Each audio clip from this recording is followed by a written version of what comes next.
ஓம்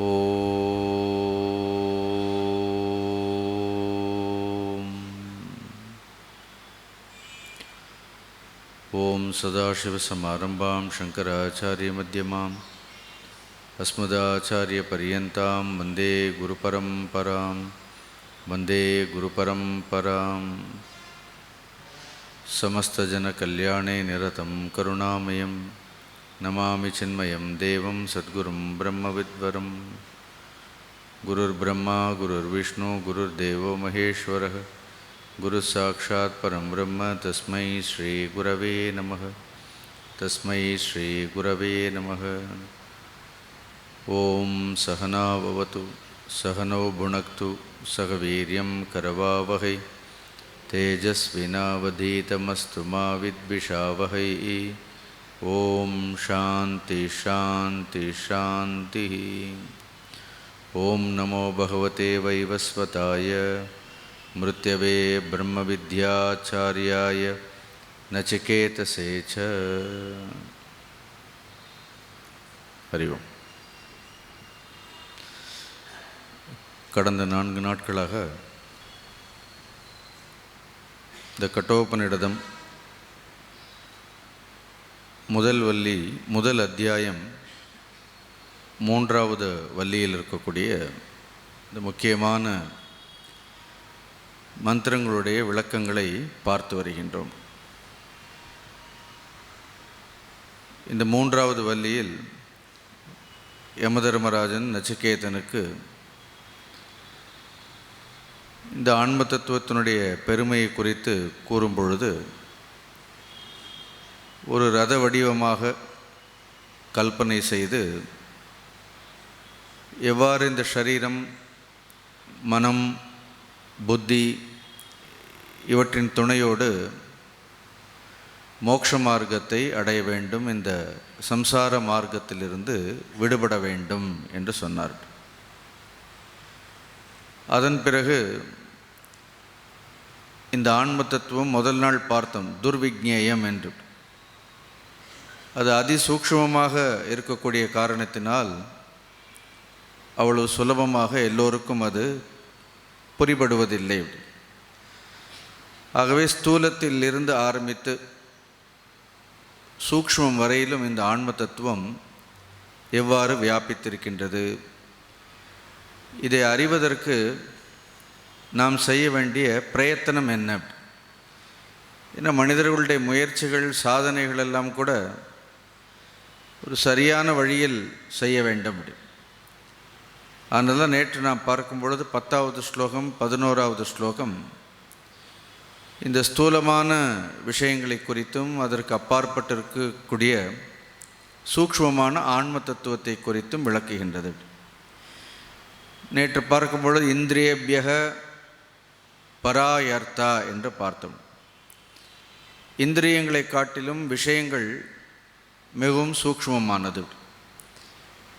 சூக்ஷ்மம் என்றால் அதற்கு வியாபகத்தன்மை அதிகம், அதற்கு ஆதாரமாகவும் இருக்கின்றது என்றும் பார்த்தோம்.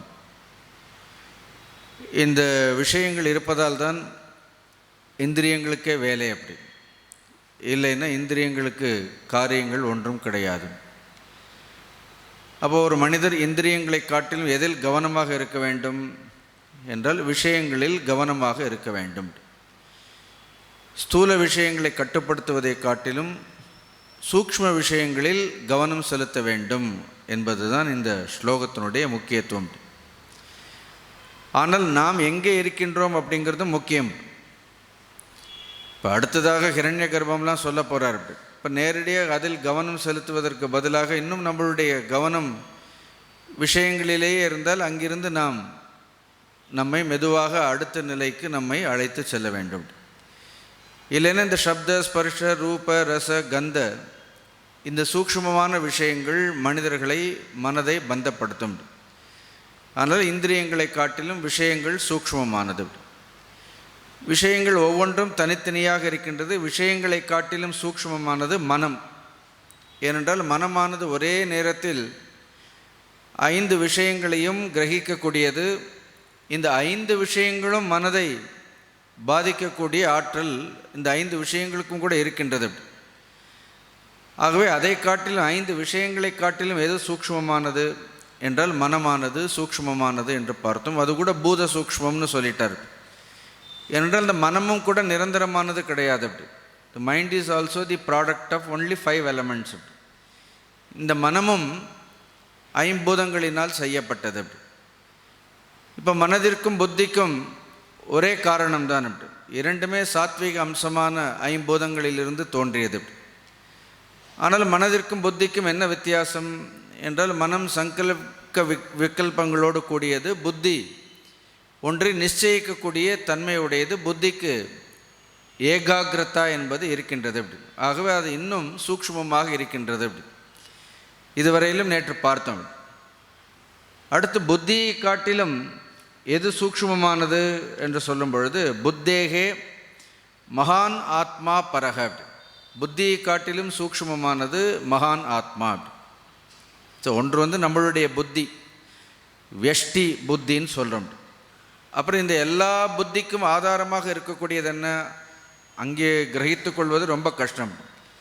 There is something called total intellect.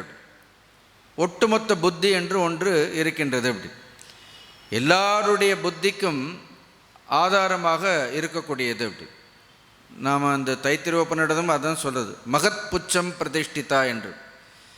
So இந்த தனி மனிதர்களுடைய புத்தி என்பது எதில் ஆதாரமாக இருக்கின்றது என்றால், ஒட்டுமொத்தமான ஒரு ஈஸ்வரருடைய புத்தி அல்லது ஹிரண்ய கர்ப்பம் என்று சொல்கின்றோம். மகான் ஆத்மா என்றால் ஹிரண்ய கர்ப்பம். ஹிரண்ய கர்ப்பம்னு என்ன அர்த்தம்? எல்லா ஸ்தூலமாக இருக்கக்கூடிய புத்திகளுக்கெல்லாம் ஆதாரமாக இருக்கக்கூடியது. இப்போ நம்முடைய புத்தி இப்பொழுது ஸ்தூலமாக இருக்கின்றது, எல்லாருடைய புத்தியும். இது எங்கே நிலை பெற்றிருக்கின்றது என்றால், சூக்ஷ்மமான ஒரு புத்தி, அதை ஹிரண்ய கர்ப்பம் என்று சொல்கின்றோம். இப்போ நீங்கள் இதெல்லாம் படித்திருப்பீர்கள். அப்படி இப்போ விழிப்பு நிலை, ஜாகிரத் நிலை, ஸ்வப்ன நிலை என்று எடுக்கும்போது, ஜீவன் விழிப்பு நிலையில் அவனுக்கு பிராக்ஞன்னு பெயர்.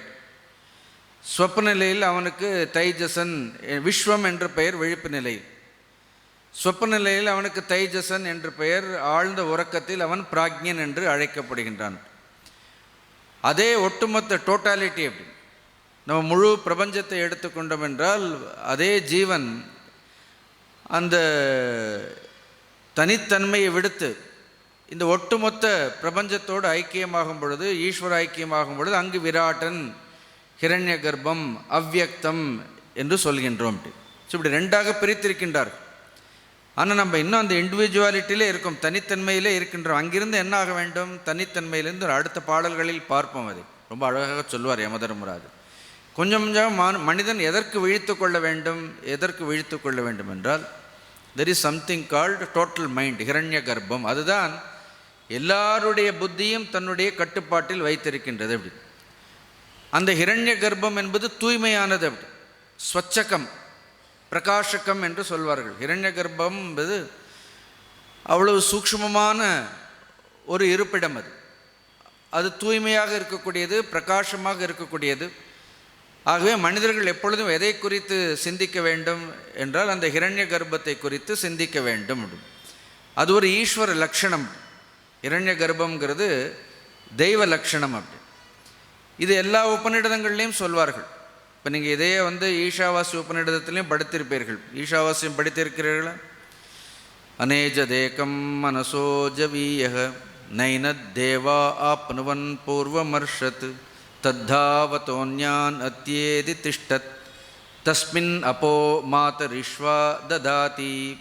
அங்கேயும் சொல்லியிருக்க, தஸ்மின் அப்பக மாதரிஷ்வா ததாதி. அப்படி அங்கேயும் மாத்தரிஷ்வான்னு என்ன? மாத்தரின்னு அந்தரிக்ஷம்னு அர்த்தம். ஸ்வயதி என்றால் எது அந்தரிக்ஷத்தில் சுழன்று கொண்டிருக்கின்றதோ, அதனால் வாயுவிற்கு மாத்தரிஷ்வா என்று பெயர். அப்படி ஸோ இந்த வாயுவே ஜலத்திற்கு காரணமாக இருக்கின்றது என்று அங்கேயும் காரண காரியங்களை சொல்வார்கள். அங்கே வாயு என்று குறிப்பிடக்கூடியது எதை குறிப்பிடுகின்றார்கள் என்று ஹிரண்ய கர்ப்பத்தை குறிப்பிடுகின்றார்கள். மாத்தரிஷ்வா என்கின்ற சப்தம் ஹிரண்ய கர்ப்பத்தை குறிப்பிடுகின்றது.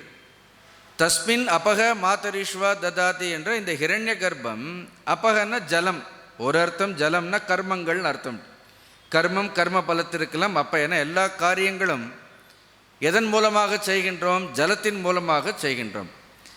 இல்லைன்னா அப்பக என்றால் ஈவன் இந்த ஜீவனை எங்கிருந்து பஞ்சாக்னி வித்தையின் மூலமாக பார்த்தோன்னு இந்த ஜீவன் பூமிக்கு ஜலத்தின் மூலமாகத்தான் வருகின்றான். அப்படி அதுதானே பஞ்சாக்னி வித்தை சொல்கின்றது. ஆகவே இங்கே அப்பக என்கின்ற சப்தம் ஈஷாவாஸ்ய உபனிஷத்தில் இண்டிவிஜுவல் மைண்ட், தனி மனிதர்களுடைய மனதை குறிக்கக்கூடியது. அப்படி அப்போ நம்முடைய எல்லாருடைய மனமும் எதனோடு கோர்க்கப்பட்டிருக்கின்றது என்றால் ஒரு முழு மனதோடு, ஒட்டுமொத்த மனதோடு கோர்க்கப்பட்டிருக்கின்றது. அப்படி தான் நாம் செய்யக்கூடிய கர்மங்களுக்கெல்லாம் கர்மத்தினுடைய பலனை கொடுக்கக்கூடியது யார்? மாதரீஸ்வா ததாதி. அப்போ ஈஸ்வரனோ ஹிரண்ய கர்ப்பமோ இந்த முழு புத்தி என்பது எல்லாருடைய கர்மங்களையும் அது கவனித்து கொண்டே இருக்கின்றது. அப்படி ஸோ சம்படி இஸ் கான்ஸ்டன்ட்லி வாட்சிங் அஸ். ஒவ்வொரு தனி புத்தியும் ஒரு முழுமையான ஒட்டுமொத்த முழு வடிவான புத்தியோடு ஹிரண்ய கர்ப்பத்தில் கோர்க்கப்பட்டிருக்கின்றது. அப்படி சரி, இப்படி ஒரு விழிப்புணர்வு நமக்கு முதல்ல வேண்டுமா இல்லையா அப்படின்னு. பிகாஸ் நம்ம இண்டிவிஜுவலாக இருக்க முடியாது. அப்படி ஸோ வி ஆர் டைட். அதான் மகத் புச்சம். அதுக்கு தான் சொல்லும்பொழுது என்ன சொல்கிறோம்? மகத் புச்சம் பிரதிஷ்ட தஸ்ய ஸ்ரத்தை வஷிரக ருதம் தக்ஷிண பக்ஷக சத்தியமுத்தர பக்ஷக யோக ஆத்மா மகத் புச்சம் பிரதிஷ்டை. அப்படி ஒவ்வொரு கோஷங்களுக்கு சொல்லும் பொழுது கூட இதெல்லாம் தியானத்திற்கு இதை தான் முக்கியம். அடுத்து சொல்ல போகிறார். அப்புறம் தியானம் பண்ணும் பொழுது என்னாகும் அப்படின்னா, ஒன்று ஆத்ம ஞானத்திற்கு பண்ணுறோம். ஆனால் தியானம் பண்ண பண்ண பண்ண என்னாகும்? இந்த சைத்தன்யம் முதலில் இது ஜீவ லட்சணமாக இருக்குது, ஜீவ சைத்தன்யமாக இருக்கின்றது. இந்த தேகத்தோடு மனதோடு புத்தியோடு இப்பொழுது சம்பந்தப்பட்டிருக்கின்றது. இப்போ சொல்கிறோம் இல்லையா, என்னுடைய தேகம், என்னுடைய மனம், என்னுடைய புத்தின்னு ஒரு விழிப்புணர்வு இருக்கின்றதா? கொஞ்ச நாள் தியானம் பண்ணும்பொழுது என்னாகும்? இந்த சைத்தன்யமானது அப்படியே கொஞ்சம் அகண்டதாகும். The consciousness just the expansion takes place. பெரிய யோகிகளுக்கு என்ன இருக்கும்? இந்த விராட் புருஷனே தன்னுடைய சரீரமாக நினைப்பார்கள். அதே இப்போ நமக்கு இந்த சரீரத்தை என்னுடையது நினைக்கின்றோம். இப்போ தியானம் பண்ண பண்ண என்ன ஆகும்? He identifies with the total பாடி. அப்படி விராட் லக்ஷணத்தோடு. அப்படி இப்போ அர்ஜுனனுக்கு கூட அவனுடைய சைத்தன்யத்திலே தானே விஸ்வரூபத்தை பார்த்தாரா இல்லையா? விஸ்வரூப தரிசனம் கிடைத்தது. அதே மாதிரி தி இண்டிவிஜுவாலிட்டி இஸ் புரோக்கன். தியானம் பண்ணும்பொழுது என்ன ஆகுது? இந்த தனித்துவம் போயிடுறது. அப்படி பட் இதெல்லாம் அனுபவித்தால் தான் நமக்கு தெரியும். எவ்வளவு படித்தாலும் கூட அதை புரிந்து கொள்வது கஷ்டம். Then they identify with the total mind. அப்படி தான் யோகிகளுக்கு. அதனால தான் எல்லாருடைய மனதிலும் கூட என்ன நடக்கின்றது என்பதை கூட அறிந்து கொள்ளக்கூடிய ஆற்றல் அவர்களுக்கு எங்கிருந்து வருகின்றது என்றால், தட் இண்டிவிஜுவாலிட்டி இஸ் புரோக்கன். அப்படி இப்போ இண்டிவிஜுவாலிட்டிங்கிறது என்ன அர்த்தம்? ஒரு சுவர் மாதிரி இருக்கின்றது. அப்படி இந்த பக்கம் இருக்கிறது நமக்கு தெரியவில்லை. அப்படி நமக்கு இந்த பிரபஞ்சம் தெரிகின்றது, ஸ்தூலமான பிரபஞ்சம் தெரிகின்றது, சூக்ஷ்மமாக நமக்கு விராட்டம் இருக்கின்றது, ஹிரண்ய கர்ப்பம் இருக்கின்றது, அவ்வியக்தம் இருக்கின்றதுன்னு அதெல்லாம் நமக்கு தெரியலை. அப்படி ஆனால் அடுத்து சொல்வார், சரியாக தியானம் பண்ணி ஒன்றொன்று லயப்பிரக்கியை சொல்லப்படும். ஒன்றொன்றாக லயம் செய்தோம் என்றால் இந்த லயத்தினால் என்ன ஆகும்? லயத்தினால் just you will lose individual identity. இப்போ நான்கிறது போய் என்னாகும்? உள்ள அந்த சைத்தன்யத்திற்கு ஒட்டுமொத்த பிரபஞ்சத்தோடு ஒரு தொடர்பானது ஏற்படும். அப்படி ஸ்தூலமான பிரபஞ்சத்தை நாம் பார்க்கின்றோம். அவர்களுக்கு என்ன நேருகின்றது? சூக்ஷ்மமான விஷயங்களோடு அவர்களுக்கு தொடர்பு ஏற்படுகின்றது. இப்படி ஒரு சூக்ஷ்ம நிலை இருக்கின்றது. அதை தான் சொல்லும் பொழுது புத்தேகே ஆத்மா மகான் பரக, அது ஹிரண்ய கர்ப்பம். ஒட்டுமொத்த ஸ்தூல சூக்ஷ்ம சரீரங்களுக்கெல்லாம் ஆதாரமாக இருக்கக்கூடியது. நமக்குள்ளே ஒரு சூக்ஷ்ம சரீரம் இருக்கின்றது, புத்தி அங்கே தான் இருக்குது. எல்லா சூக்ஷ்ம சரீரத்திற்கும் ஆதாரமாக இருக்கக்கூடியது ஹிரண்ய கர்ப்பம். சரி, இந்த ஹிரண்ய கர்ப்பத்திற்கும் எது ஆதாரம்? அடுத்து 11வது ஸ்லோகம் பார்த்தோம். மகத பரம், அந்த ஹிரண்ய கர்ப்பத்தை காட்டிலும் சூக்ஷ்மமானது, வியாபகமானது எது என்று பார்த்தோம் என்றால் அவ்வியக்தம். ரொம்ப அழகான வார்த்தை. வியக்தம் என்றால் தோற்றம். அவ்வியக்தம் என்றால் தோன்றா நிலை. அப்போ நம்ம கிட்டத்தட்ட ஆழ்ந்த உறக்கம்ங்கிறது எப்படி இருக்கின்றது? நம்ம சின்ன உதாரணத்திற்கு சொன்னோன்னா, நம்முடைய ஆழ்ந்த உறக்கம் என்பது அவ்வியக்தம் போன்றது. அப்படி நம்மளுடைய கனவு என்பது ஹிரண்ய கர்ப்பத்தை போன்றது. நம்முடைய விழிப்பு நிலை மாதிரி இருக்கிறது விராட்டு நிலைன்னு. இங்கே ஸ்தூல சூக்ஷ்ம காரண சரீரங்கள் இருக்கின்றதா இல்லையா? அதே மாதிரி ஒட்டுமொத்த பிரபஞ்சத்திற்கும் எது ஸ்தூல சரீரம்? விராட்டு புருஷனே ஸ்தூல சரீரமாக இருக்கின்றான். அதுதான் அந்த சகசிர சீர்ஷா புருஷக சொல்கிறோமே அது. அந்த விராட்ட புருஷனுக்கு சூக்ஷ்ம சரீரம் தான் ஹிரண்ய கர்ப்பம். அந்த விராட்ட புருஷனுக்கு எது காரணமாக இருக்கின்றதோ அதை என்ன சொல்கின்றோம்? அவ்யக்தம், இல்லைன்னா மாயைன்னு சொல்கின்றோம், இல்லைன்னா பிரகிருதி. அதுதான் பிரைமார்டியல் பிரகிருதி. அப்படி அதிலிருந்து தான் எல்லாமே தோன்றுகின்றது. அப்படி ஸோ அதை எப்படி இருக்கின்றது? It is a seed form. அந்த பிரகிருத்தியே ஒரு விதை வடிவில் இருக்கின்றது. எல்லா இந்த ஒட்டுமொத்த பிரபஞ்சமும் கடைசியில் நம்ம இந்த ஒரு பிரளயம் வரும்பொழுது கீதையிலே படிக்கிறோம், சகஸ்ர யுக பரியந்தம் அகரியத் பிரம்மணோ விதுகுன்னு. பிரம்மாவினுடைய பகல் பொழுது 1000 வருடங்கள்னு சொல்கிறோம். திருப்பி பிரம்மாவினுடைய இரவு பொழுது வரும்பொழுது என்ன ஆகிறது? இந்த ஒட்டுமொத்த சிருஷ்டியும் எங்கே போய் ஒடுங்குகின்றது என்றால் அந்த அவ்யக்தத்தில், அந்த மாயையில், அந்த பீஜை வடிவமாக இருக்கக்கூடிய அந்த விதையில் போய் ஒடுங்கிடும். இப்போ ராத்திரி எங்கே ஒடுங்குறோம்? நாம் ஒடுங்கும் நம்மளுடைய சிருஷ்டியெல்லாம் எங்கே ஒடுங்குகின்றது? உள்ள அவ்யக்தத்தில் ஒடுங்குகின்றது. இப்போ காலையில் எழுந்திருக்கும் பொழுது அதே ஞானத்தோடு தானே எழுந்திருக்கிறோம். அதே மாதிரி சிருஷ்டி இல்லாமல் இல்லை. சிருஷ்டியானது ஒடுங்கி விடுகின்றது மாயையில். திரும்பி என்ன ஆகுது? மாயையிலிருந்து வழி வருகின்றது. இப்போ நீங்கள் யோக சூத்திரங்கள் படிச்சிங்கன்னா, பதஞ்சலி யோக சூத்திரங்கள் படிச்சிங்கன்னா இதெல்லாம் இருக்குது. 4 விதமான சமாதிகளே சொல்வார். விதர்க்கானுகத சமாதி, விசார அனுகத சமாதி, அஸ்மிதா அனுகத சமாதி, ஆனந்த அனுகத சமாதி. நம்ம இப்படி படித்தோன்னா நமக்கு தூக்கம் வந்துடும். என்ன விசார அனுகத சமாதி அப்படிங்கிறதுக்கு இங்கே சொல்கிறது விதர்க்க அனுகத சமாதி. அஸ்மிதையும் தாண்டி என்ன ஆகுது? ஆனந்த அனுகத சமாதிங்கிறது அவ்யக்தத்தோடு ஒன்றாகிறது. அப்படி ஆனால் அங்கேயும் என்ன ஆகும்? அந்த அவ்யக்தத்தோடு ஒன்றானாலும் கூட அஜ்ஞானம் முழுமையாக போகாதுங்கிறதால அடுத்து பாருங்கள், கவனமாக நீங்கள் கவனித்து கொண்டே வந்தீர்கள்னா பின்னாடி தியானத்தை பற்றி சொல்லும்பொழுது நச்சிகேதனுக்கு அவ்யக்தத்தை சொல்ல மாட்டார். சிருஷ்டியை பற்றி சொல்லும்பொழுது என்ன இருக்கின்றது? அவ்யக்தத்தை பற்றி சொல்வார். ஏனால் தியானம் செய்பவர்களுக்கு அவ்யக்தம் லட்சியமாக இருக்கக்கூடாது. சமாதி கூட லட்சியம் கிடையாது. ஏன்னா அங்கே போயிட்டோன்னா என்ன ஆகிடும்? த இண்டிவிஜுவாலிட்டி இஸ் நாட் டெஸ்ட்ராய்ட். அது அப்படியே இருக்கும், தேவைன்னு இருக்கும். ரமண மகரிஷி இடத்தில் கேட்டார்கள் இதை பற்றி. ரமண மகரிஷி சொன்னார், சமாதியை காட்டிலும் ஞானம் எங்கே இருக்க வேண்டும்? சகஜமாக இருக்க வேண்டும். அதுக்கு ஒரு உதாரணம் சொல்வார். ஒருவர் சமாதிக்குள்ளே நுழையிறதுக்கு முன்னாடி தண்ணி வேணும்னு கேட்டாராம். அப்படியே தண்ணி வேணும்னு கேட்டுட்டு சமாதிக்குள்ளே போயிட்டார். திருப்பி சமாதியிலேருந்து வந்துட்டு முதல்ல என்ன கேட்டார்? எங்கே நான் தண்ணி கேட்டேன்னு. அப்போ அது வரைக்கும் என்ன இருக்கும்? The consciousness is only in a suspended state. It is only a suspended state of அங்கே என்ன இருக்காது, எந்த எண்ணமும் இருக்காது, எதுவுமே இருக்காது. நிர்விகல்ப சமாதியெல்லாம் சாதாரண விஷயம் கிடையாது. எல்லாவற்றை காட்டிலும் இங்கே அவ்யக்தம்னு சொல்கிறது நிர்விகல்ப சமாதி தான் அது. ஆனால் அதை காட்டிலும் மேலானது ஒன்று இருக்கின்றதா இல்லையா? அதனால தான் அவ்யக்தாத் பரம்னு சொல்கிறோம். அர்ஜுனனுக்கு சொல்லும் பொழுது அவ்யக்தாதீனி பூதானி வியக்த மத்தியானி பாரத அவ்யக்த நிதானான் ஏவ தத்ரக்கா பரிவேதனான்னு அது அர்ஜுனனை புரிய வைக்க வேண்டுங்கிறதுக்காக சொன்னார். எல்லாம் தோன்றா நிலையிலிருந்து தோன்றுகின்றது, மீண்டும் தோன்றா நிலைக்கே சென்று விடுகின்றது. அப்படி பார்த்தால் நீ கவலைப்பட வேண்டாம்ங்கிறது it is one of the theory. அதுக்காக அவ்யக்தத்தை பெருமையாக கீதையில் பகவான் அந்த இடத்துல சொல்லலை. அர்ஜுனனுக்கு ஒவ்வொன்றாக சொல்லிக்கொண்டே வர்றாரு. இப்போ இதெல்லாம் புரியுறதா அப்படின்னு? இப்போ நமக்கு ஒரு ஆழ்ந்த தூக்கம்னு இருக்கிற மாதிரி காரண சரீரம் இருக்க மாதிரி ஈஸ்வரனுக்கு எது காரண சரீரமாக இருக்க முடியும் அப்படின்னா அவ்யக்தமே காரண சரீரம். ஒரே ஒரு பிரச்சனை என்னென்னா, நமக்கு நம்மளுடைய காரண சரீரமும் கட்டுப்பாடில் இல்லை, சூக்ஷ்ம சரீரமும் கட்டுப்பாடில் இல்லை, ஸ்தூல சரீரமும் கட்டுப்பாடு. ஈஸ்வரன் தன்னுடைய காரண சரீரமாகிய மாயையும் என்ன வைத்திருக்கின்றார்?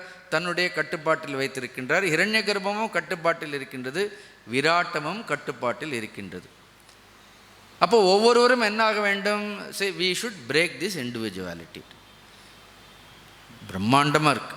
கொஞ்சம் மனசை விரித்து பார்த்தோம் என்றால் எங்கே போயிடும்? இதெல்லாம் எங்கே இருக்கிறது? இதெல்லாம் ஹிருதயத்திற்குள்ளேயே இருக்கின்றதுன்னு சொல்கிறார்.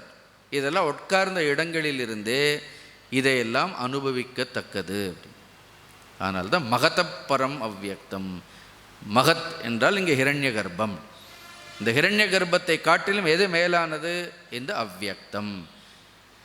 அவ்யக்தமே முடிவு கிடையாது. அதுதான் ஆனந்தானுகத சமாதின்னு சொல்லுவார்கள். அப்படி அதுவே முடிவில்லை. அதையும் தாண்டி என்ன இருக்கின்றது? அவ்யக்தாத் பரக புருஷக, ஒரு புருஷ தத்துவம், ஒரு ஆன்ம தத்துவம் இந்த பிரகிருதிக்கும் அப்பாற்பட்டு இருக்கின்றது. ஈவன் திஸ் பிரகிருதி is presided over by that புருஷ.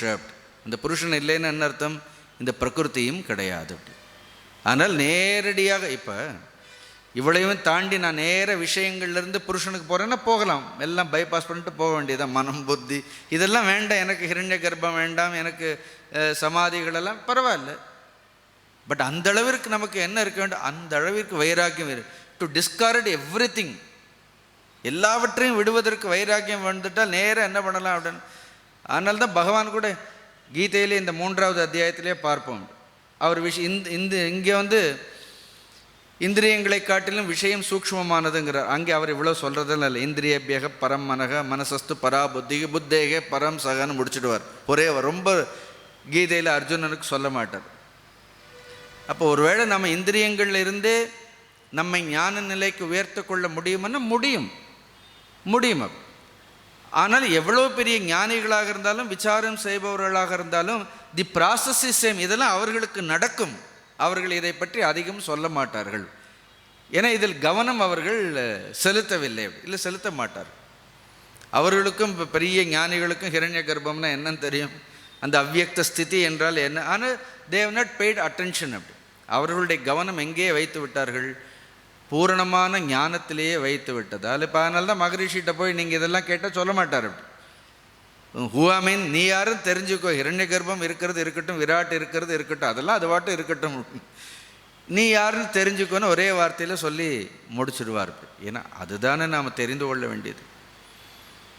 அவ்வியக்தாத் புருஷ பரக, அந்த அவ்வியக்தத்தை காட்டிலும் இந்த புருஷான்ன பரம் கிஞ்சித், அந்த புருஷனை காட்டிலும் அந்த ஆன்ம தத்துவத்தை காட்டிலும் மேலானது என்ன கிடையாது? இன்னும் இதற்கு மேல் எதுவுமே கிடையாது. இது கீதையில் எங்கே பார்த்தோம்? கீதையில் பார்த்தோம், மத்த பரதரம் நானியத் கிஞ்சிதஸ்தி தனஞ்சய மயி சர்வமிதம் புரோத்தம் சூத்ரே மணிகணா இவன் அங்கே சொல்லிட்டார். மத்த பரதரம் நானியத்து கிஞ்சிதஸ்தி தனஞ்சய. இங்கே சொல்ல புருஷான்ன பரம் கிஞ்சித்னு சொல்ல, அந்த புருஷ தத்துவத்தை காட்டிலும் மேலானது எதுவும் கிடையாது. சா காஷ்டா, காஷ்டா கஷ்டம் இல்லை, காஷ்டான நிஷ்டா.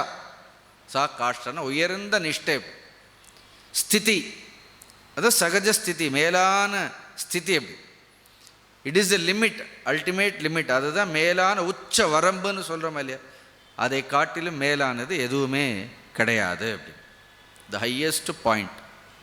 இந்த உலகத்தில் துருவ நட்சத்திரத்தை சொல்கிறோம், துருவன் அதுதான் வேண்டும்னு கேட்டான் அப்படின்னு. இந்த பிரபஞ்சத்திற்கு ஆதாரமாக இருக்கக்கூடிய துருவம்.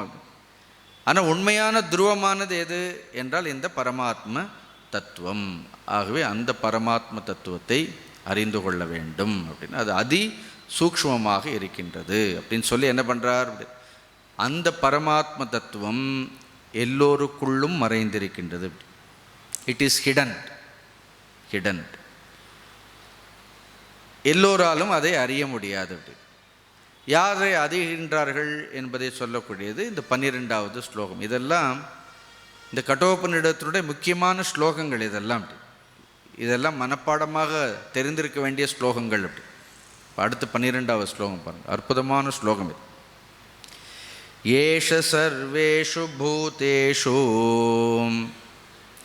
கூடோத்மான பிரகாசதே திருஷ்யதே த்வக்ரயா புத்யா சூக்ஷ்மியா சூக்ஷ்மதர்ஷிபிஹி. அடுத்து சொல்லிட்டார். ஏஷன் என்ன அர்த்தம்? போன பாடலில் புருஷகன் சொன்னார் இல்லையா, அந்த புருஷன் இந்த ஆன்ம தத்துவம்.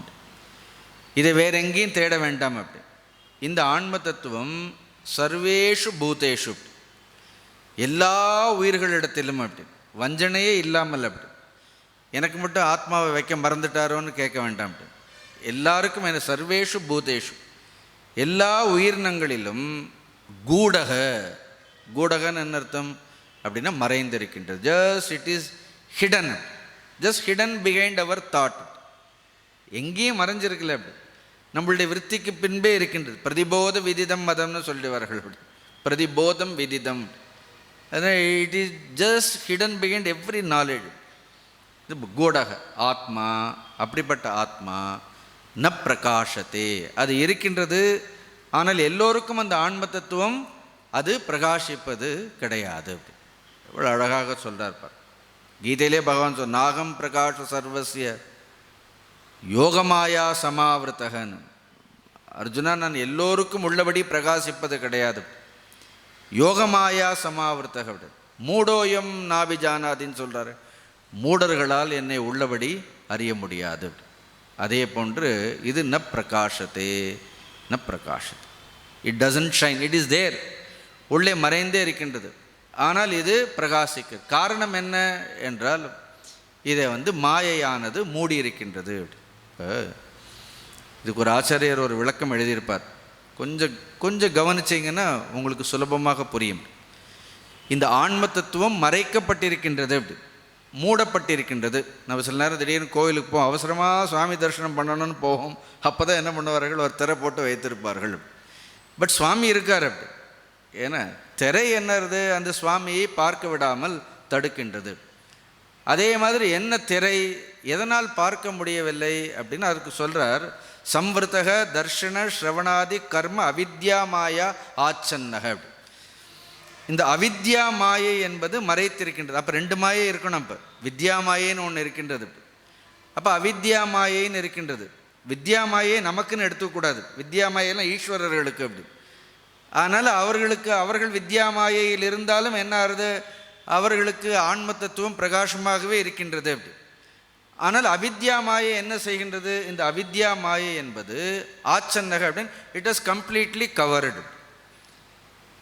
இந்த அவித்யா மாயைங்கிறது என்ன, இப்போ இங்கே சொல்லும் பொழுது தர்ஷன ஸ்ரவணாதி கர்ம. தர்ஷனன் என்ன அர்த்தம், பார்க்கிறது.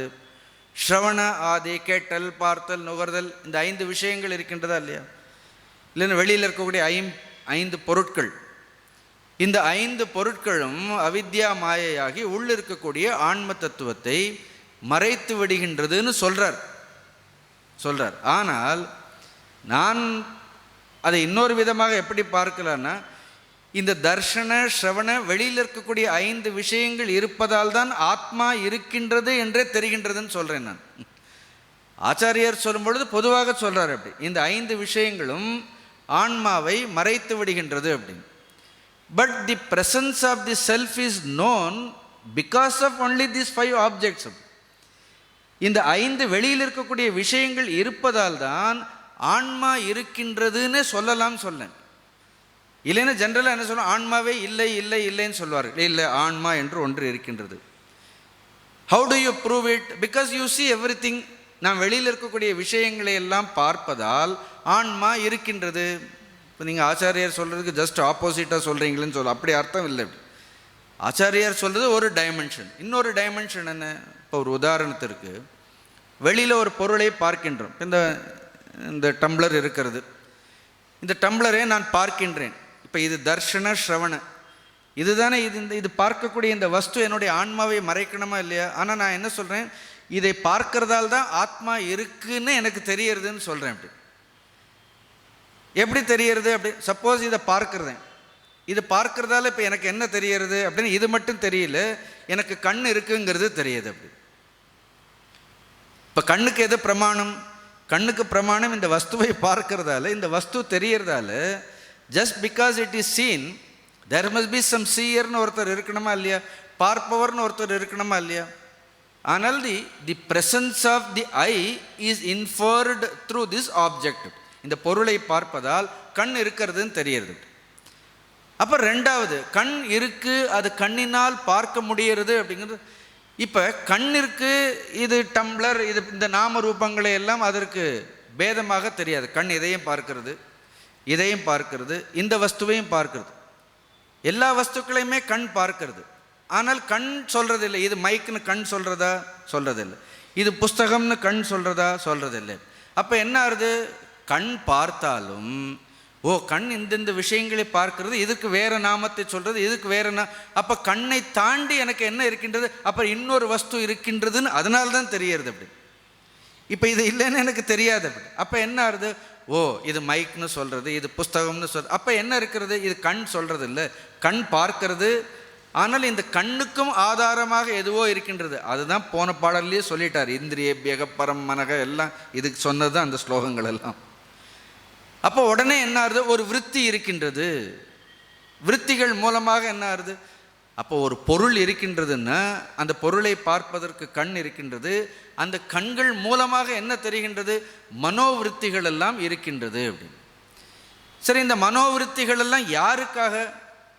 சரி, இந்த மனோவிருத்திகள் மூலமாக அறிபவன் யார்? அப்போ என்ன ஆகுது அப்படின்னா, ஓ அப்போ அறிபவன் நான் அப்படின்னு ஒருவன் இருக்கின்றேன்னு எனக்கு எப்போ தெரியறது, இந்த பொருள் இருப்பதால் அப்போ உள்ள என்ன இருக்க வேண்டும், அறிபவன் என்று ஒருவன் நிச்சயமாக இருக்கின்றான் அப்படி. அந்த அறிபவன் நான். எங்க எப்படி வந்துட்டோம் பாருங்க. இது மறைக்கிறதுன்னு சொல்ல வேண்டாம், இதன் மூலமாகத்தான் நம்ம எனக்கு என்ன தெரியறது, அறிபவன் இருக்கின்றான். சரி, இதே ஆச்சாரியா ரொம்ப அழகாக ரூபம் திருஷ்யம் லோச்சனம் திருக், இது எங்கே படித்தோம், ரூபம் திருஷ்யம் லோச்சனம் திருக், தத் திருக்தம் திருக்து மானசம் திருகேவ நது திருஷ்யத்தே. ரூபம் திருஷ்யம் லோச்சனம் திருக் தத் திருஷ்யம் திருக்து மானசம் திருகேவ நது திருஷ்யத்தே அப்படி. அது அப்படியே வரிசையாக போயிட்டே இருக்கும். அப்போ இது பார்க்கும்பொழுது அப்போ அறிபவன் ஒருத்தன் என்ன இருக்கிறான். அப்போ இந்த பொருள்களெல்லாம் அழியக்கூடியது. அப்போ உள்ளே எனக்கு என்ன தெரியறது, இதெல்லாம் அழியக்கூடியது. ஆனால் உள்ளே இதையெல்லாம் அறியக்கூடியவன் he is of the nature of pure awareness. அவன் ஒரு விழிப்புணர்வு ஸ்வபாவமாக இருக்கின்றான். இந்த பொருள்கள் இருந்தால் அந்த பொருள்களை எல்லாம் அவன் பார்க்கின்றான். இந்த பொருள்கள் இல்லாவிட்டாலும் என்ன செய்கின்றது, இவன் அழிவற்றவன். நாம் எதிலிருந்து தெரிந்து கொள்ளலாம், ஒரு பொருளை பார்ப்பதன் மூலமாக இந்த பொருளை அறிபவன் என்று ஒருவன் இருக்கின்றான். there is a திரஷ்டா. திருஷ்யத்திலிருந்து நம்ம எதை இன்ஃபர் பண்ணிக்கலாம், திருஷ்டா. ஆனால் பொதுவாக நாம் இப்படி பொருளை எல்லாம் பார்த்தா திருஷ்டாக்கு போகிறதில்லை அப்படின்னு. இப்படி ஒவ்வொரு விஷயங்களையும் பார்க்கும் பொழுது இப்படி பிரித்து இதையெல்லாம் பார்ப்பவன் ஆன்ம தத்துவம்னு தெரிந்தால் நமக்கு மூடாது அப்படி. அப்போ கூடாத்மா ந பிரகாஷதேன்னு சொல்ல முடியாது. பட் நம்ம ஒரு பொருளை பார்த்தோன்னா, பொருளை பார்த்தவன் you see the object, then we go behind the object. நம்ம பொருளை பார்த்தோன்னா என்ன, அந்த பொருள் பின்னாடியே என்ன ஆயிடுறது, போயிடுறமே தவிர இந்த பொருளை அறிபவன் யார், பொருளை பார்ப்பவன் யாருங்கிற கேள்வி கேட்கின்றோமா, அந்த கேள்வி நமக்கு வருகின்றதே இல்லை. திருஷ்ய விஷயங்களை பார்த்த பிறகு அப்படியே பார்த்து அதிலேயே போயிடுறமே தவிர we just get carried away. the subjective enquiry doesn't take place அப்படி. அப்போ இத்தனை உலகங்களையும் பார்ப்பவன் யார் அப்படி. அப்போ அவனுடைய ஸ்வரூபம் என்னங்கிறத பற்றி நம்ம என்றைக்காவது தெரியறதில்லை.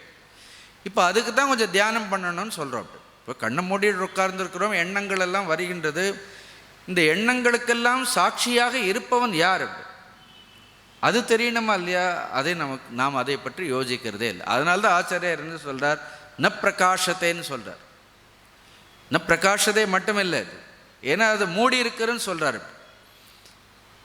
அதை விட இன்னொரு ஆச்சரியம் என்ன, இது மறைத்திருக்கின்றது. உள்ளே ஒரு ஆன்மா இருக்கின்றது என்று உபதேசமே செய்தாலும், குருவே வந்து செய்தாலும், உபதேசம் செய்தாலும் கூட அவன் தான் இந்த ஆன்ம தத்துவம் என்பதை அறிவதில்லைன்னு ரொம்ப அழகாக எழுதியிருப்பார். இதுக்கு பாஷ்யம்லாம் படித்தீங்கன்னா சும்மா ஒரு சின்ன உதாரணம் சொல்கிறேன். யத் அயம் சர்வே ஜந்து பரமார்த்தத பரமார்த்த ச தத்துவத அப்படி ஏவம் போத்தியமான அகம் பரமாத்மா இதி ந கிருண்ணாதி அப்படி. நீ ஆக்சுவலாக நீ பரமாத்ம தத்துவம் தான் திரும்பி திரும்பி சொன்னாலும் கூட என்ன சொல்கிறோம், நாம் அதை நம்புறதே கிடையாது. திரும்ப குரு எவ்வளோதான் உபதேசம் பண்ணாலும் நீ பார்க்கக்கூடிய இந்த திருஷ்ய விஷயங்கள் எல்லாம் கிடையாது. அதே மாதிரி இந்த உடலையும் பார்க்குறோம், இந்த கண்ணாடி எப்படி டம்ளர் பார்க்குறோமோ அதே மாதிரி தான் எதை பார்க்கின்றோம், இந்த உடலையும் பார்க்கின்றோம். அப்போ இந்த தேகமும் என்ன இருக்கிறது, ஒரு திருஷ்ய வஸ்து தானே அப்படின்னு, தேகமும் திருஷ்யம் தானே.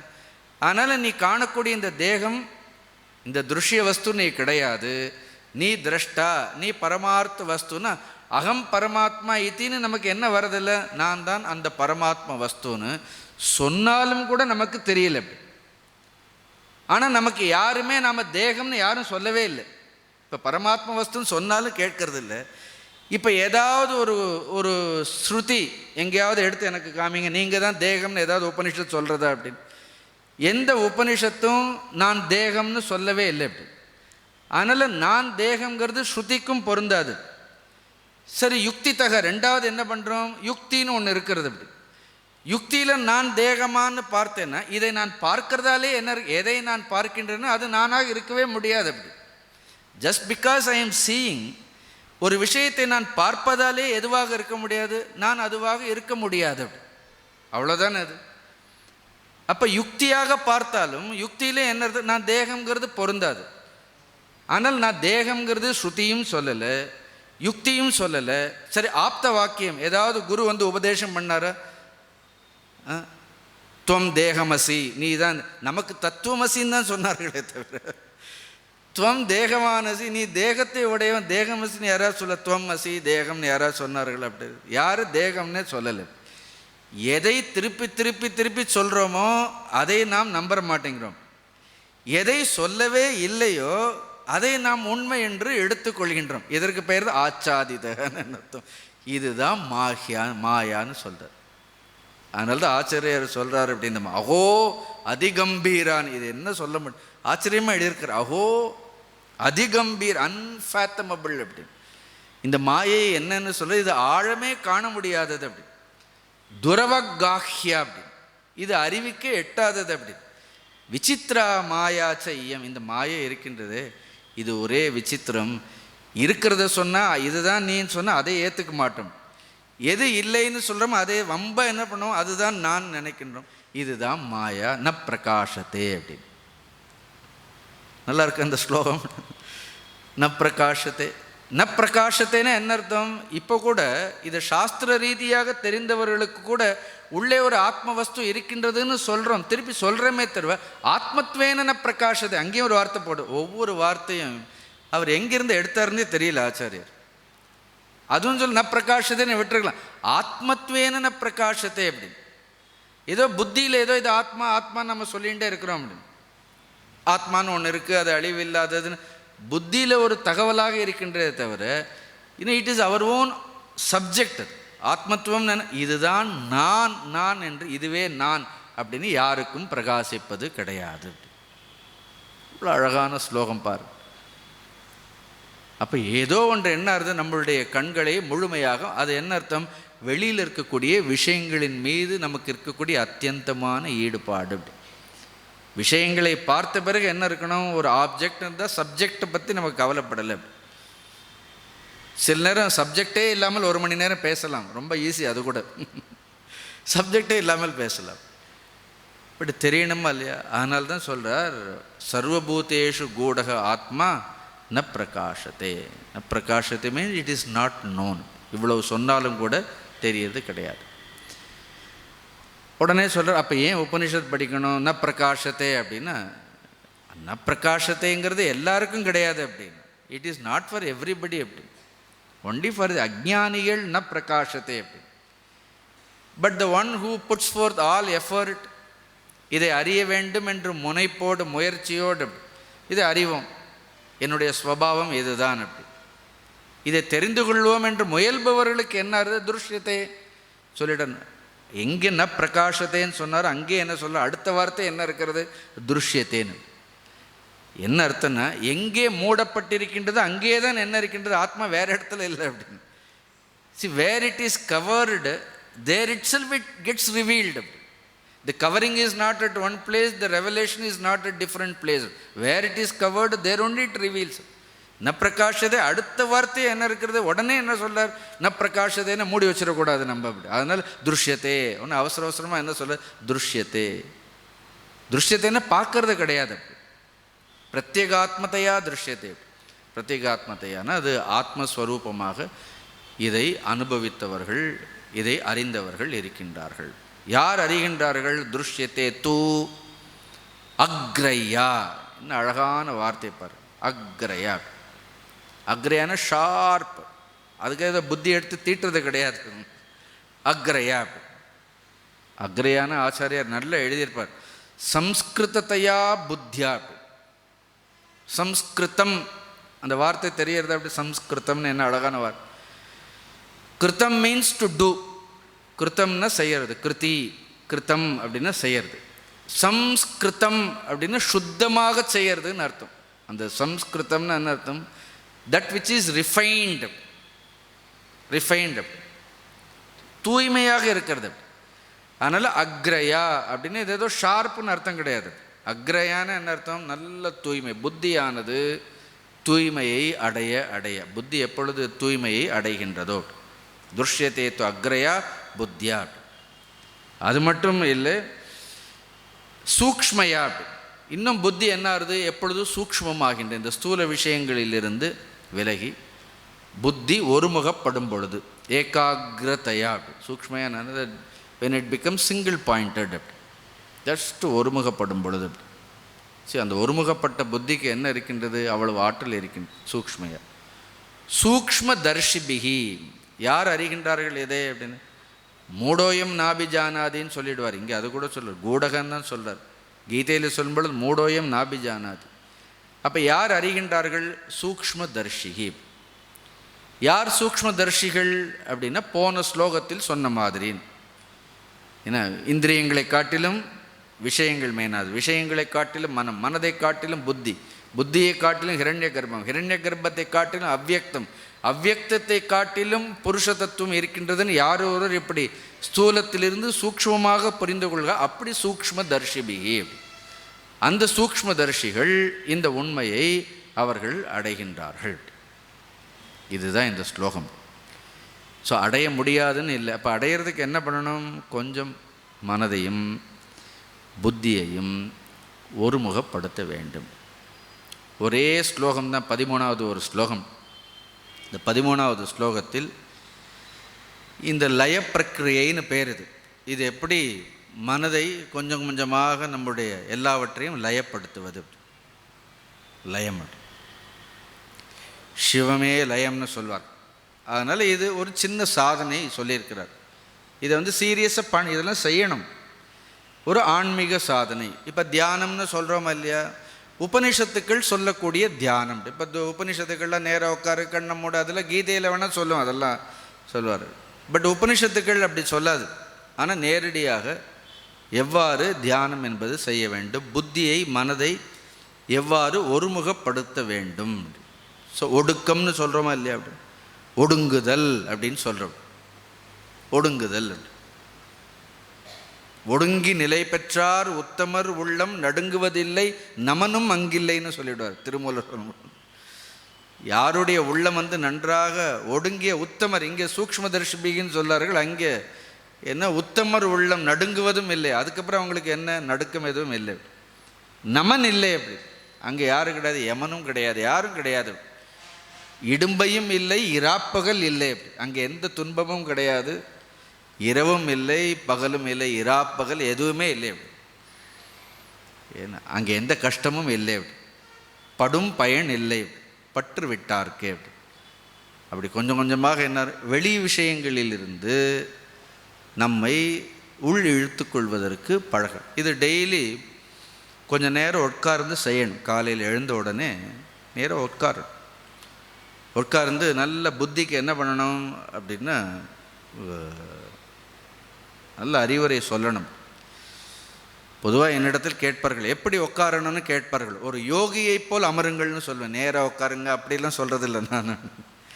when you sit, just sit like a yogi, don't sit like a bogi, don't sit like a rogi.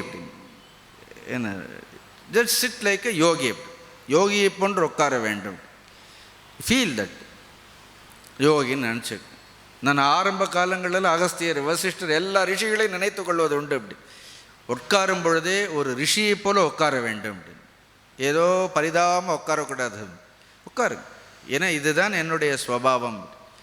நம்பிக்கை இல்லாமல் உட்காராதீர்கள், அமருங்கள். You sit, every thing will happen. அப்படி நான் வேணால் எழுதி கொடுக்கின்றேன். You just chit. உட்காரும் பொழுது எப்படி ஒரு யோகினி மாதிரி ஜம்மன் உட்காருங்க. ஏன்னா இந்த உலகமே உங்களுடைய காலடியில்னு நினச்சிக்கோங்க. அப்படி nothing of this world can touch you. அப்படி அப்படியே உலகத்திற்கு மேலே உட்காந்துருக்கிற மாதிரி நினச்சிக்க. Just sit like that. அப்படி நமக்கு நம்மீதே பெருமை இருக்க வேண்டும். எவ்வளோ பெரிய பிறவி இது, எவ்வளோ எவ்வளோ பெரிய பொக்கிஷம் இருக்கின்றது. அப்படி வச்சுட்டே வஞ்சகம் பண்ணலாமா? இப்படி வைத்துக்கொண்டே ஒன்றும் இல்லைன்னு சொல்லலாமா? அப்படி உட்கார வேண்டியதான். யார் யாருக்கு எங்கே சௌரியமோ பேசாமல் உட்காரு. எப்படி உட்காந்தாலும் என்ன, ஜஸ்ட் உட்காரு. கவனத்தை ஹிருதயத்தில் கொண்டு என்ன பண்ணணும்னு சொல்கிறார் பார். அழகான ஸ்லோகங்கள் பார். யச்சேத் வாங் மனசி பிராஜ்ஞः தத் யச்சேத் ஞான ஆத்மனி ஞானாத்மனி மகதி நியச்சேத் தத் யச்சேத் சாந்த ஆத்மனி. ஒரே ஸ்லோகத்தில் முடிச்சிட்டார். நீங்கள் எத்துன்னு ஆரம்பித்து ஆத்மனின்னு முடிச்சிங்கன்னா ஞானி ஆகிடுவீங்க. அவ்வளோதான், அவ்வளோ நேரம்தாங்கிறார். எவ்வளோ அழகான ஸ்லோகம் பாரு. இட் இஸ் சேட் பிராக்ஞக. ஆனால் ஒரு வார்த்தை என்ன, நான் யோகின்னு சொன்னேன். ஆனால் யமதர்மராஜர் என்ன சொல்றார், பிராக்ஞக அப்படின்னு உட்காரும்போது எப்படி உட்கார சொல்றார், பிராக்ஞ. பிராக்ஞன்னா யார், விவேகி. அப்படி உட்காரும் பொழுது நல்ல விவேகி போன்று என்னால் முடியும், இது சாத்தியம். எப்போ உட்காந்தாலும் முடியல மனசு ஒரே அது அப்படி, அதை நம்ம சொல்லக்கூடாது. முதல்ல என்ன பண்ணணும், கீப் ஆல் தி கம்ப்ளைண்ட்ஸ். இந்த மனசில் இந்த எண்ணம் வருது, அதெல்லாம் கொஞ்ச நாள் வரும். அப்புறம் நீங்கள் தொடர்ந்து செய்தீர்கள் இதில் வராது, அதெல்லாம் வரவே வராது. எடுத்த உடனே நம்ம கம்ப்ளைண்ட் பண்ணிகிட்டே இருக்கக்கூடாது. அப்படி உட்காரு. பிராக்ஞக, பிராக்ஞம் இஸ் எ விவேக. சிட் லைக் எ விவேக். தெரிந்து கொள்கிறது தான் இது. இது ஜென்ரலாக it is knowledge, but it is also in the form of performance. அதை ஒரு தியானமாக பண்ணணும்னா பண்ணணும். என்ன சொல்ல, எச்சேத். எச்சேத்னு இப்போ அஷ்டாங்க யோகத்தில் கூட யம நியம ஆசன பிராணாயாமம், அடுத்து என்ன சொல்கிறோம், இது பிரத்யாகாரம். இதிலே பிரத்யாகாரம் இருக்குது. பிரத்யாகாரத்தில் அப்படியே தியானத்திற்கு கொண்டு போகிறார். தியானத்தில் ஆனால் சமாதி சொல்லலை. அப்படி இன்னும் சொல்லலை. அப்படி ஏன்னா அவ்வியக்தத்தை சொல்லலை. இந்த ஸ்லோகத்தில் பாருங்கள், அவ்வியக்தங்கிற வார்த்தை இருக்காது பாருங்கள். அப்படி அதுதான் யமதர்மராஜருடைய இங்கே அவ்வியக்தமே சொல்லலை பாருங்கள். முன்னாடி சொன்னால் எல்லாம் இருக்குது. ஏன்னா ஹிரண்ய கர்ப்பம் இருக்கிறது, டோட்டல் மைண்ட் இருக்கிறது, எல்லாம் இருக்குது. ஆனால் இங்கே எங்கேயாவது அவ்வியக்தங்கிற வார்த்தை இந்த ஸ்லோகத்தில் வர்றதா, வரலை. அப்படி ஏன்னா அதில் போய் விழக்கூடாது. அப்படி ஏன்னா அது நம்மளுடைய மாண்டிக்ய உபனிஷத்துலாம் படிக்கும் பொழுது அது கூட காஷாயம் நடுவார்கள். அது கூட கஷாயம், அது கூட கலுஷித்தம்னு சொல்லும். அதனால் எச்சேத். எச்சேத் மீன் நியச்சேத். நியச்சேத் உபசம்ஹரணம். எப்படி ஒரு ஆமை கொஞ்சம் கொஞ்சமாக என்ன செய்யறது, ஒருமையுள் ஆமை போல் யதா சம்ஹரதே சாயம் கூர்மோங்காணி படித்தோமா கீதையில். எப்படி ஒரு ஆமையானது ஓட்டிற்குள் நம்ம இழுத்து கொள்வது போல் எச்சேத் வாங். வாங்னு அர்த்தம் வாக். வெறும் வாக் மட்டும் இல்லை, வாக்குங்கிறது உபலக்ஷணம். All your senses. அப்படி ஏன்னா கண்களை மூடிக்கொள்கின்றோம், எல்லா கேரள விஷயங்கள் எல்லாம் விழும். ஆனால் அதிலெல்லாம் கவனம் செலுத்தாமல் கொஞ்சம் கொஞ்சமாக என்ன பண்ணுறோம் அப்படின்னு, just you turn. You turn, you withdraw. அப்படி கொஞ்சம் கொஞ்சம் வித்ட்ரா பண்ணுறோம். உட்காரலாம். காலையில் சீக்கிரம் எழுந்துடணும். இந்த உலகம் விழிப்பதற்கு முன் நாம் விழித்து விட வேண்டும். இல்லைன்னா அப்புறம் பரபரன்னு ஆகிடும். உட்காந்து வாக்குன்னா இந்திரியங்கள். இந்திரியங்களையில் என்ன பண்ணோம், மனசி. ஆக்சுவலாக அது மனசிங்கிறது சப்தமி விபக்தி. அது தீர்க்கமாக வரக்கூடாது, அது ரஸ்வமாக தான் இருக்கணும். ஆனால் உடனே மாற்றிடாதீங்க புக்கில், அது மிஸ்டேக் இல்லை, அது ஆர்ஷ பிரயோகங்கள். அதெல்லாம் மனசீனா நமக்கு புரியணுங்கிறதுக்காக சொல்கிறாருன்னு வச்சுக்கணும். மனசி எல்லா விஷயங்களையும் என்ன பண்ணு அப்படின்னா மனதிற்குள் என்ன பண்ணும் அப்படின்னு. அதில் வள்ளர் பிரானார்க்கு வாய கோபுர வாசல் சொல்கிறோம் இல்லையா முதல்ல. அதனால்தான் வள்ளர் பிரானார்க்கு வாய கோபுர வாசல். அதே மாதிரி இந்த இதெல்லாம் எல்லா இந்திரியங்களையும் என்ன பண்ணணும், ஜஸ்ட் கொண்டு வாங்க, மனதிற்குள்ளே கொண்டு வாங்க. மனசி அப்படி. அதனால் எல்லா இந்திரியங்களையும் குறிக்கக்கூடியது. அப்புறம் மனசுலேயே நின்றுடக்கூடாது. அப்படி மனசில் இருக்கக்கூடிய எண்ணங்களை பற்றியில் கவலைப்பட வேண்டாம். அதுன்னு சொல்லார், தத் எச்சேத். தத் எச்சேத்னு என்ன அர்த்தம், அந்த மனதை. இப்போ நீங்கள் ஆல்ரெடி மனோமய கோஷம் வந்தாச்சு. அப்படி பார்த்து அன்னமய கோஷம் பிராணமய கோஷம் என்ன ஆயிடுச்சு, மனோமய கோஷம். மனோமய கோஷமே எப்படி இருக்கணும்னா வேத ரூபமாக இருக்கணும்னு உபனிஷத்துக்கள் சொல்கிறது. அப்படின்னு அந்த மனோமய கோஷம் வேத ரூபமாக இருந்தால் தஸ்ய ருகேவ சிரக அப்படியே அதுக்கு சொல்லும் பொழுது ருக் யஜுர் சாமந்தம் மனசாவே, மனமே வேதமாக இருக்கணும். பரவாயில்ல. மனசு என்ன சொல்றார், தத் எச்சேத் ஞான ஆத்மனி. ஞானாத்மா. ஞானாத்மான விஞ்ஞான ஆத்மா. விஞ்ஞான ஆத்மாங்கிறது என்ன, புத்தி. அப்படி அடுத்து மனதை என்ன பண்ண சொல்கிறார் அப்படின்னா புத்தியில் லயப்படுத்த சொல்கின்றார். மனம்னா என்னாகும், அலை பாய்ந்து கொண்டே இருக்கும். சங்கல்ப விகல்ப லட்சணங்கள் எல்லாம் மனம்னு பார்த்துடும். என்ன பண்ண, நிச்சயம் பண்ணிக்கோ அப்படின்னு, ஜஸ்ட் ஃபர்ம்லி. அதுதான் ரொம்ப ஸ்ரத்தையோடு என்ன பண்ண வேண்டும். ஏன்னா முதல்ல இந்திரியங்கள் எல்லாவற்றையும் மனதை கொண்டு போய் மெதுவாக என்ன பண்ண வேண்டும், மனதை கொண்டு போய் எதில் லயம் செய்ய வேண்டும் அப்படின்னா புத்தி. சப்போஸ் நீங்கள் ஆத்ம தத்துவத்தை விசாரம் பண்ணணுன்னா விசாரம் பண்ணலாம், இல்லை ஒரு மந்திரத்தை எடுத்து ஜபம் பண்ணணுன்னா ஜபம் பண்ணலாம். அது அவர்களுடைய விருப்பம், செய்யலாம். அவங்கவுங்களுக்கு குருநாதர் என்ன சொன்னாரோ அதுதான், அந்த சாதனை தான் அவங்களுக்கு பொருத்தமாக இருக்கும். இல்லை ஆத்ம விசாரம் பண்ணணுன்னா நான் தேகம் இல்லை, நான் மனசு இல்லை, நான் புத்தி இல்லை, உள்ளே இருக்கக்கூடிய தேகம் இல்லை, ஆத்ம தத்துவம் தான் நான் என்ன இருக்கணும், பேசாமல் உட்காந்துருக்க வேண்டியதுதான், எதுவுமே நான் இல்லைன்னு. நாகமஸ்மின்னு சொல்லுவார்கள். நாகமஸ்மின்னு I am not all these things. ஞான ஆத்மனின்னு புத்தி. அப்புறம் ஞானாத்மனி இது வரைக்கும் வரதே கஷ்டம். இங்கிருந்து இந்த மாண்டுக்கிய மாதிரி ஒரே தாவறார். அப்படி எங்கே இருந்துன்னா இங்கே ஞானாத்மனி புத்தியிலேருந்து எங்கே போயிட்டார், ஞானாத்மனி மகதி நியச்சேத். இந்த புத்தியை மகதி நியச்சேத் அப்படின்னு மகதாத்மன்னு படித்தோமா இல்லை, ஏற்கனவே மகான் ஆத்மன்னு படித்தோமா. ஹிரண்ய கர்ப்பத்திற்கு அப்படி அங்கே கொண்டு போய் லயம் பண்ணுன்னு முடியுமா, அது அவ்வளோ சுலபமாக? அதனால்தான் ஆச்சாரியர் எழுதும் பொழுது என்ன அழகாக எழுதியிருக்கிறார் பாருங்கள். நீங்கள் ஹிரண்ய கர்ப்பத்தை பற்றிலாம் நீங்கள் கவலைப்பட வேண்டாம். ஏன்னா கொண்டு போய் இந்த புத்தியை கொண்டு போய் இது என்ன ஏதோ ஒரு இங்கே ரயிலோட என்ஜின் இருக்குது, இங்கே பெட்டிகளெல்லாம் இருக்குது, மெதுவாக இந்த இன்ஜினை கொண்டு வந்து இந்த பெட்டிகளோடு இணைக்கிற மாதிரி இந்த புத்தியை கொண்டு போய் இரண்ய கர்ப்பத்தோடு இணைக்கிறது. அப்படியெல்லாம் என்ன ஆகுது, இப்படிலாம் ஏதோ உட்காந்து இணைக்கலாம் பண்ணலான்னு. டோன்ட் ஸ்ட்ரகிள் அப்படி, it should not be struggle அப்படி. Meditation is the greatest vacation நான் சொல்கிறதுண்டு எப்போ அப்படின்னு. Meditation is the greatest vacation, that if you know how to do it அப்படி, இட்ஸ் அ கிரேட்டஸ்ட் வெக்கேஷன். அப்போ என்ன, அதனால தான் சொல்கிறார். அதில் சொல்லும் பொழுது மகதி நியச்சேத்து, அந்த ஹிரண்ய கர்ப்பங்கிறது அதுதான் பிரதமஜம். ஹிரண்ய கர்ப்பங்கிறது பிரதமஜம் அப்படி. இப்போ think about the quality of ஹிரண்ய கர்ப்பம். ஹிரண்ய கர்ப்பத்தினுடைய லக்ஷணம் என்னன்னு ஒரு நிமிஷம் யோசிச்சு பாருங்கள். அந்த ஹிரண்ய கர்ப்பம்னா டோட்டல் இன்டலெக்ட். அந்த ஹிரண்ய கர்ப்பத்தினுடைய லக்ஷணம் என்ன அப்படின்னா அது பிரகாஷாத்மகம் அப்படி. ஹிரண்ய கர்ப்பம் பிரகாசமாக இருக்கு. இதிலே எழுதியிருக்கார் ஸ்வச்சஸ்வபாவகம் ஆத்மனக, அது தூய்மையாக இருக்கின்றது அப்படி. எப்படி ஹிரண்ய கர்ப்பம் தூய்மையாக இருக்கின்றது, இல்லைன்னா இவ்வளோ மனசு நிர்வாகம் பண்ண முடியுமா? இவ்வளோ பெரிய உலகத்தையே நிர்வாகம் பண்ண வேண்டும் என்றால் அந்த ஹிரண்ய கர்ப்பம் ஈஸ்வரனுடைய புத்தி எப்படி இருக்கின்றது, தூய்மையாக இருக்கின்றது. தூய்மைன்னு என்ன அர்த்தம், அதில் என்ன கிடையாது, எந்த விருப்பு வெறுப்புகளும் கிடையாது. ஈஸ்வரனுக்கு ஏதாவது விருப்பு வெறுப்புகள் இருக்கின்றதா?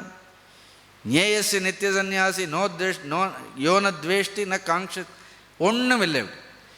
எப்படி ஹிரண்ய கர்ப்பத்தின்மானது தூய்மையாக இருக்கின்றதோ அதே போல் உன்னுடைய புத்தியை தூய்மையாக வைத்துக்கொள், அவ்வளோதான்.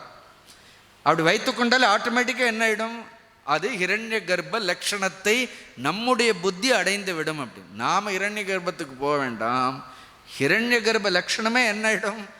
So you keep your mind pure, சுத்தமாக வச்சுருங்க. Don't entertain all this worldly thoughts. இந்த தேவையில்லாத ஒப்பீடுகள், போட்டிகள், பொறாமைகள், விருப்புகள், வெறுப்புகள், இதெல்லாம் ஞானத்திற்கு சரிப்படாது அப்படி. நம்ம எல்லாம் படிச்சுட்டு திருப்பி இதே சரியாக வராது. எப்படி ஈஸ்வரருக்கு போட்டி போடணும், இப்போ யாரோட போட்டி போடணும், if you want to compete with the Lord அப்படி. ஏன்னா பகவானோடு என்ன பண்ணணும் அப்படின்னா, அதனால தான் சமஸ்கிருத ஸ்லோகங்கள் இருக்கின்றது. தேவம் யஜேத் தேவக பூத்வான்னு சொல்வார்கள். If you want to worship God, become God and worship him. சிவனை வழிபட வேண்டும் என்றால் சிவனாக வழிபடுங்க. அதனால தான் உட்காரும் பொழுதே யோகியாக உட்காருங்கள். நீங்கள் யோகத்தை அடைய வேண்டும் என்றால் யோகியாக உட்கார்ந்தால்தான் யோகத்தை அடைய முடியும் அப்படி. தேவம் யஜதே தேவோ பூத்வா அப்படி. அதே மாதிரி ஹிரண்ய கர்ப்பத்தினுடைய லட்சணம் அது absolutely pure. There is no impurity, அதில் என்ன கிடையாது, ஒன்றும் கிடையாது, பளிச்சுன்னு இருக்கு அப்படி. அப்படி என்ன பண்ணுங்க, ஜஸ்ட் புத்தியை மட்டும் எப்படி வச்சுக்கோங்க, பளிச்சுன்னு வச்சுக்கோங்க அப்படி. யாரை பற்றி ஒரு சிந்தனை இல்லை, எந்த வெறுப்பு இருக்கலாமே இல்லை. நமக்கு யார் மேலே என்ன வெறுப்பு, யாரையும் தலையில் உட்கார வைக்காதீங்க, வேறு ஒன்றும் இல்லை. அப்படி எல்லாரும் இறக்கி வச்சுட்டு யார் கீப் யுவர் ஹெட் எம்டி, ஸ்வச்சகம் அப்படி. சரி, செய்து பாருங்கள். சரி, நான் கூட பண்ணிட்டு தான் இருக்கிறேன். I am also do every day. என் குருநாதர் எனக்கு என்ன சொன்னாலும் செய்துன்ட்ருக்கு. You will be amply rewarded. You will be rewarded. அப்படி நம்ம எந்த இடத்துக்கு போனாலும் such pure people will purify everywhere. எப்படி எங்கே போனாலும் அவர்கள் என்ன பண்ணுவார்கள்? we can, the purity is the greatest influence. It is contagious actually. எப்படி ஆனாலும் சில நேரம் ரொம்ப சுத்தமாக இருக்கிறவங்க கண்ட பயப்படுறோம். அப்படி ஏன்னா நமக்கு அப்படி இருக்க முடியாது. ஸோ அதனால் நீங்கள் இப்போ இந்த தனி புத்தியை ஹிரண்ய கர்ப்ப புத்தியோடு இணைக்க வேண்டாம். அதெல்லாம் ஒன்றும் வேண்டாம். ஹிரண்ய கர்ப்பம் எப்படி இருக்கின்றதோ அதே போன்று இருப்பதற்கு முயற்சி செய்யுங்கள். திங்க் தட் யூ ஆர் ஈஸ்வராட். இதை எவ்வளோ அழகாக, அதனால்தான் பிரதம வத்துன்னு எழுதிட்டார் ஆச்சாரியர் எழுதும்பொழுது. நீ அதோடெல்லாம் போய் இருக்க முடியாது. அது எப்படி இருக்கோ அதனுடைய லட்சணம் என்னமோ அந்த லட்சணத்தில் கொஞ்சமாவது இரு. இப்படி அட்லீஸ்ட் சுவாமி சின்மயானந்தர் மாதிரி நீளமாக தாடியாவது வளர்ப்போமே. முதல்ல எங்கேயாவது ஒரு இடத்துல ஆரம்பிப்போம். Just we will try to imitate him அப்படின்னு. ஏன்னா நிறைய பேர் அவரை மாதிரியே பேசுவார். சில நிறைய பேர் அவர் வலது கையில் தான் வாட்ச் கட்டுவார்கள். உடனே அவர் வலது கையிலே வாட்ச் கட்டலாம். ஸோ அதெல்லாம் it is very easy to imitate அப்படி. But where they stand. See therefore be pure in your heart. சி உள்ளத்தில் உண்மை ஒளி உண்டாயின் வாக்கினிலே ஒளி உண்டான்னு சொல்லுவான் பாரதியார். உள்ளத்தில் உண்மை, just be true to your self. அப்படி டோன்ட் ஹேவ் எனி டிசைர்ஸ். தேவையில்லாத காமங்கள், காம குரோத லோப, இது எதுவும் வேண்டாமே. என்னத்துக்கு? ஏதோ உழைக்கிறோம், சாப்பிட்றோம், வர்றது. சன்னியாசிக்காக இருந்தாலும் உழைச்சாதான் என்ன அர்த்தம்? உணவு. அப்படி உழைப்போம்.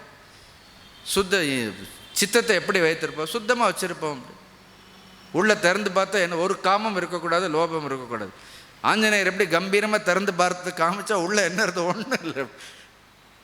இல்லை அதே மாதிரி என்ன இருக்கணும் அப்படின்னா, we should be so transparent.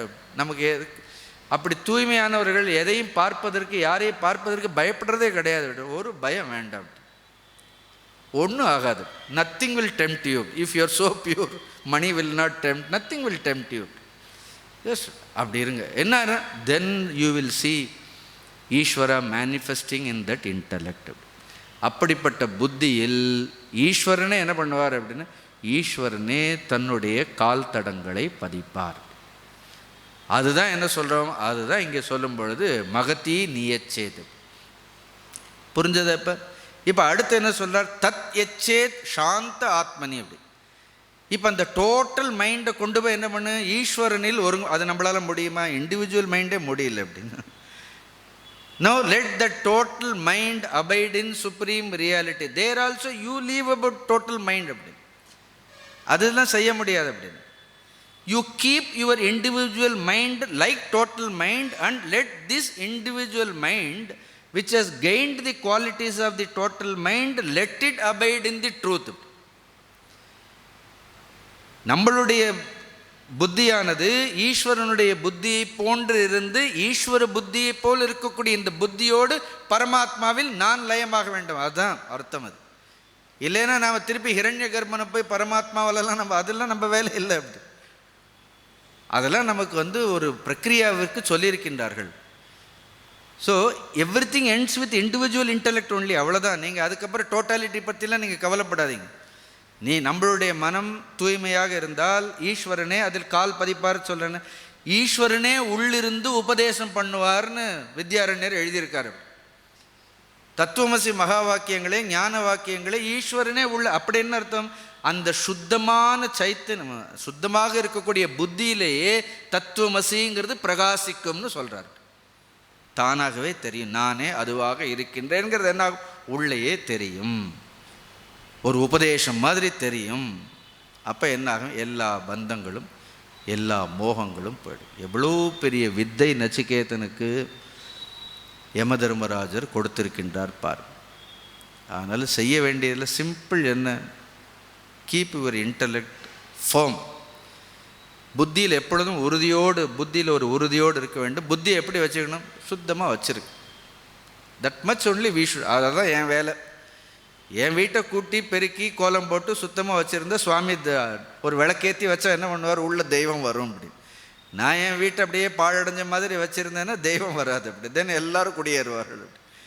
Keep your intellect clean and let the Lord descend in it. அப்புறம் அது உபதேசங்கள் எல்லாம் ரொம்ப அழகான ஸ்லோகம். நிறைய ஸ்லோகங்கள். இதனால்தான் உத்திஷ்டத அடுத்து ஆரம்பிச்சிடுவார். உத்திஷ்டத ஜாகிரத, இதுக்கு தான் சொல்கிறார் உத்திஷ்டன்னு. இப்படி அற்புதமான அனுபவம் இருப்பதால் பிராப்பியவரா நிபோதத க்ஷுரஸ்ய தாரா நிஷிதா துரத்யா துர்கம் பதஸ்தத் கவையோ வதந்தின்னு ரொம்ப நல்ல ஸ்லோகம் இது. ஸோ அடுத்த முறை நம்ம இதே இடத்தில் சந்திக்கும் பொழுது அதை பார்ப்போம்.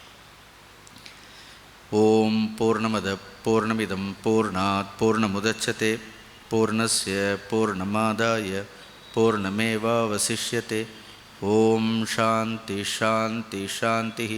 ஹரிஹி ஓம் ஸ்ரீ குருப்யோ நமः. ஹரிஹி ஓம்.